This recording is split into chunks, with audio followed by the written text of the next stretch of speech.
David, if you could start off telling us a little bit more about Innovation Greater Manchester and how it really links into small firms and the direct work that we do with companies here. Absolutely. So Innovation Greater Manchester is the triple helix partnership bringing together academia, business and the combined authority to convene partners around GM's innovation ecosystem to attract greater investment, improve coordination, identify and fill gaps in the innovation ecosystem. We're also conscious that there's a lot happening locally and a lot changing locally, the delivery of the Greater Manchester strategy, and to really, drive some of that through innovation and how innovation can deliver improved productivity, greater economic growth, more jobs, and actually improve social outcomes as well, particularly for example, in terms of health outcomes. Fundamentally, it's about empowering partners doing innovation, whether that's universities or big corporates or SMEs. It's about facilitating a space to allow excellent people to do excellent work. Great, thank you. And so from a personal perspective, if I can take advantage of the fact that you joined us around a year ago, sure.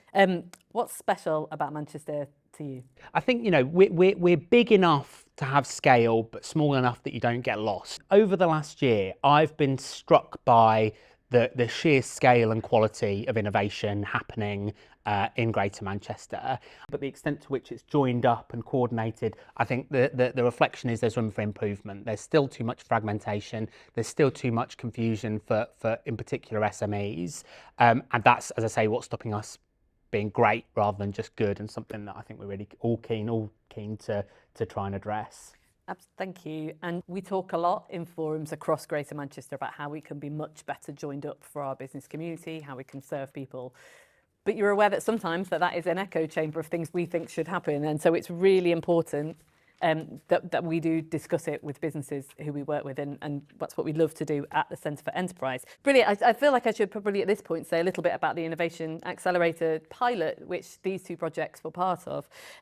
So funded through Innovate UK, there were 3 pilot areas within the United Kingdom. So there was Glasgow, there was the West Midlands, and there was Greater Manchester, with funding pumped in initially for 2 years to allow these partnerships between universities and business and policy and also communities to give them kind of freedom to develop really interesting, exciting ways of being able to innovate and create growth. So if I can move to Amer for a second and maybe ask you the same question about what's special about Manchester. I know you're incredibly passionate about Manchester, but also tell us a little bit about GMEC within that as well, because those things are connected, aren't they, for you? Yeah, definitely. I think my background is sustainability in broader terms. Part of the ambition for hydrogen technologies came from trying to install the technology on the university estate. It gave us an opportunity, so we kind of structured a public-private partnership with the civic region into sort of key areas of energy, transport and research. Obviously, as an academic institution, we built a program around research innovation, and then the Fuel Cell Innovation Centre concept was born, originally funded through ERDF. The core of what that centre was there to do was to support business need. It was supporting businesses who were innovating in this sector or wanted to innovate in this sector. And then if you fast track to where GMEC came from, it's effectively in line with government policy. So there is a national hydrogen strategy which is saying if we get all of these parameters right, the UK can be a real global leader in this space. So there is a new Greater Manchester Hydrogen Strategy which has been delivered in part through this accelerator project. We know what good growth looks like. It's research and innovation, it's skills and supply chain, and then it's how we make, move and use this technology.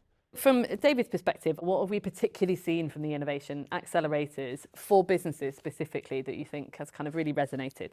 The genesis of the accelerator pilot itself was the devolution white paper, and that was really about recognising that innovation policy and R&D activity still suffered from the kind of excessive centralisation, and the accelerator was a pilot to pilot how a more devolved and decentralised approach to doing innovation might work. And in that sense, it's been fantastically successful. It's generated a huge amount of innovation, a huge amount of activity, a huge amount of private sector, both kind of engagement and investment. I think that the reflection is that when we move into the LIP, we're intending to take a cluster approach. So rather than 10 fantastic projects, we want to do 3 coordinated, cohesive programs, partly to make it easier for businesses to kind of get to the right bit, and partly to kind of join up activity and, innovation happening in the interesting intersections between areas that you wouldn't necessarily otherwise address. I think that as with all of these things, 2 years, by the time you stand things up and get people engaged, you've already lost half your time. And actually, the innovation doesn't happen.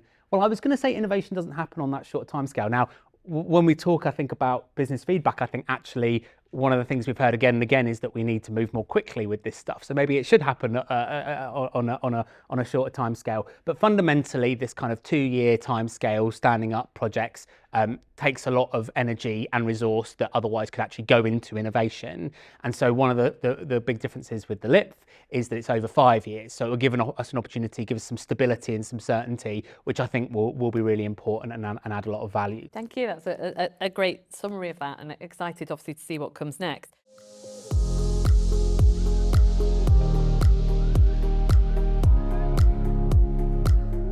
I should explain a little bit about the Centre for Digital Innovation for those who don't necessarily know it. So we set out with the University of Salford, Lancaster University, the 10 Greater Manchester Further Education Colleges in the Greater Manchester Colleges Group, 20 industry partners to create a super cluster of digital innovation, because we like to be superlative when we're talking about what we want to do. And CDI has grown into a variety of kind of different things. We've got real kind of deep R&D technical projects with businesses. We run an innovation development programme with firms. Greater Manchester Colleges Group has dovetailed with some funding they've got to run innovation roadshows, which have been really, really brilliant, and also is a very new way of universities engaging with further education and with businesses across different areas. And we're really proud of all of our stats, our puff stats, as I call them, about the great stuff that we've done. We're really proud of that. But mostly, I see so many people here today that I know personally who've worked with us as businesses throughout this programme, who have come back to us and affected us and how we do things much better. And that has been a real joy of the programme, and bringing people together. Universities are able to do that. We're large enough and we're in a place enough to be able to do that has really helped. And we've found in CDI as well that we've had a lot of support from larger companies, including Barclays and others, who've been mentoring some of our firms and also engaged with the supply chain. And that's what it's about. It's about creating a full cluster and an ecosystem of activity, which I think is really important. So, Amer, do you want to talk a little bit about maybe the way that small firms have worked in GMEC? Obviously, we've worked with you on that, and the kind of biggest successes you see of that and the future, because you've got a mega vision for the future. The Electrochemical Hydrogen Cluster Programme is essentially 3 strands which intersect across each other, and they all create innovation. So the first point of innovation was, how do you get large firms to support smaller supply chain opportunities for SMEs? So, the work that the 4 testbed partners have done has created that. The specific areas of innovation that have been developed through the second element, which is a true supply chain program, is we've taken an anchor organization like Bosch, global organization, 90 billion turnover, who are developing their ambitions around these types of technologies. And we've created a UK first program, that was first delivered through GMEC and then extended through the Business Growth Hub. And that is about ensuring that the UK has a supply chain to deliver these types of projects. It isn't just about Bosch, it's about all of the other organizations, the SMEs in the main, who can then contribute towards the opportunity that these larger organizations are creating. So if I take what GMEC did, just from it was a £3.3 million program, but we leveraged 4.8 million of co-investment, and nearly 70 firms were supported. It's been clearly highlighted as an emerging area. There's national policy being delivered around it. There's multiple recommendations that government has come out with. The ambition of the industrial strategies to deliver hydrogen hubs up and down the country. This stands at a global pipeline of 600 billion today.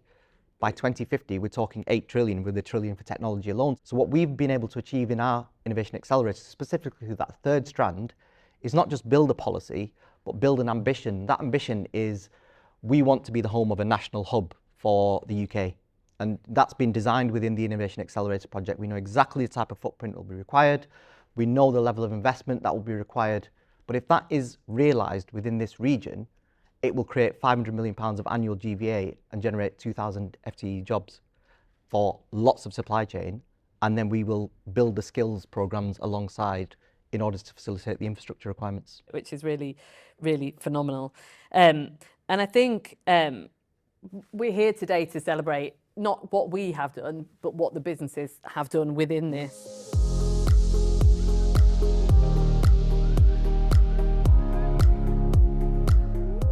I'm Liz, and next month I will be the lead for the Association for Project Management in the Northwest, and skills shortages in the Northwest to achieve our growth plans are the #1 issue.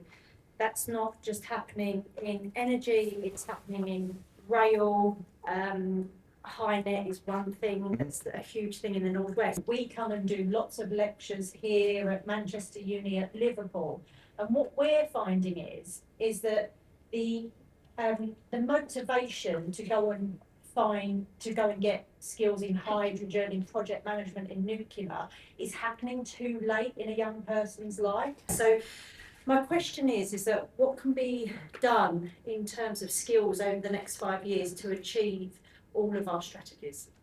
So in Greater Manchester, we built a hydrogen skills framework. That's been done in collaboration with industry. So there's multiple partners that are case study partners. So those partners who found themselves all of a sudden trying to understand what their role in the hydrogen economy will be. And these aren't necessarily people who will build the pipelines or build the electrolyzer systems. In some ways, it's the lawyers that are signing off on the contracts.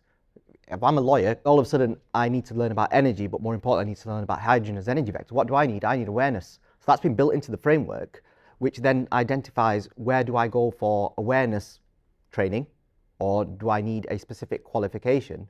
They don't necessarily need high-level technical skills for people to install their fuel cell technology. They need people to be able to follow a diagram and install it. So it's considering what level of skill do you need. And what we try to do is take away this false divide between skills and growth and innovation.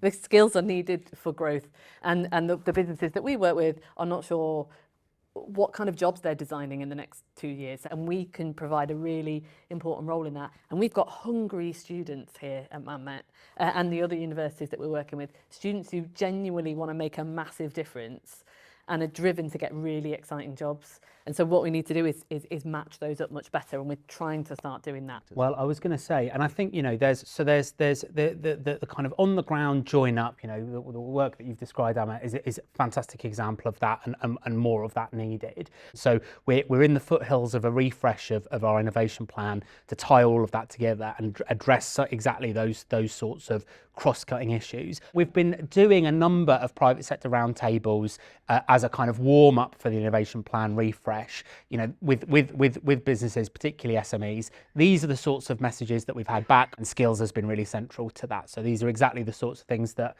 we need. I think a strategic approach, bringing together policymakers, colleges, universities, SMEs and the supply chain, and as well as sort of on the ground delivery in projects. The GM Colleges Group ran a very innovative programme called the Further Education Innovation Programme, and that was 9 GM colleges as hubs of innovation in their own right, and as a vehicle for delivering innovation, again at that sort of earlier stage and in collaboration with local businesses and the rest of the innovation ecosystem. I was involved in another roundtable with Skills England not long ago. And their job is to sort of bring up all of this together, but I think they're trying to address that point now where how do the employers capture the minds of trying to enthuse all of those who actually haven't got a clue what they want to do, and I've got one of them. I was also one of those people who didn't know what they wanted to do, and I came to Manchester because of the Smiths, which is, when you're 18, a great idea, but also the skills that are going to be needed are the, I hate the phrase, the soft skills. They are critical thinking, they are creativity, they're not necessarily the technical stuff. And so there's almost a kind of, what else can we do to kind of widen horizons for people and do that kind of failing early bit in innovation is a skill in itself. Thank you so much to Amer, and thank you so much to David for having a chat. Please do, if you want to have a chat with us, if you've got any challenges to what we've said as well, that's always incredibly useful to hear.